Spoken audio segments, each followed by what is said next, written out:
จูเอ้ยเคยแบบพลาดหรือว่าปิดดิวบ่ได้บอกงั้นว่าเฮาเองแบบเว้าหลายโพดจนแบบลูกค้างงเองครับ เคย หลายเลยแหละ เคยหน่อยนิดหน่อย แม่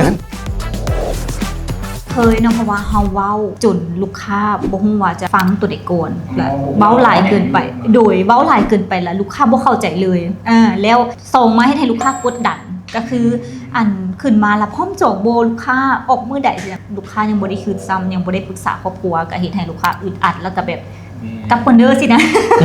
แล้วก็แบบแล้วก็ลูกค้าก็มิดไปเลยบางเทื่อก็เลยว่าเป็นบทเรียน ลูกค้ากดดันว่าสิซะแล้วเฮาได้เจอกดดันบ่แบบค่อยอธิบายให้เจ้าเพื่ออยากให้เจ้าฮู้ข้อมูลรถบังเอิญว่าเจ้าฮู้ข้อมูลรถหลายคนค่อยที่เป็นเซลล์ไปสินะเคยมีบ่ เคยเพราะว่าอันเฮาเว้าหลายเกินไปบางเทื่อก็ตอนใหม่ๆเนาะอาจจะข้อมูลบ่แน่นแน่เว้าหลายลูกค้าก็ฟังว่าโอ้อันนี้ก็อาจจะยังบ่ทันฮู้ คือแบบเฮาคือจังซี่เนาะคือเฮาสิไปซื้อผลิตภัณฑ์ในหนึงแน่นอนเนาะลูกค้ามันก็จะมีที่แบบว่าก็เจ้าศึกษาข้อมูลก่อนศึกษาข้อมูลก่อนว่าเป็นแนวใดจังใดแล้วเวลาไปซื้อเซลล์สิเว้าตรงกับข้อมูลที่เราได้รับมาบ่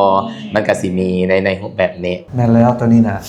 บางเคสนี่ลูกค้าเขางูเรื่องรถหลายคนเฮาซ้ำตัวนี้ หรือบางเคสเขาเจ้าเป็นล้มสินเชื่อก่อนซ้ำก่อนมาลงกับเฮาตัวนี้ เขาไปปรึกษาสินเชื่อก่อน แม่นแบบนั้นก็จะง่ายแนวนึงกะเสียวก็จะยิ้มหวานเลยแหละจังซั่นนะ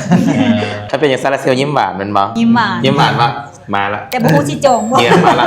ยิ้มหวานก่อน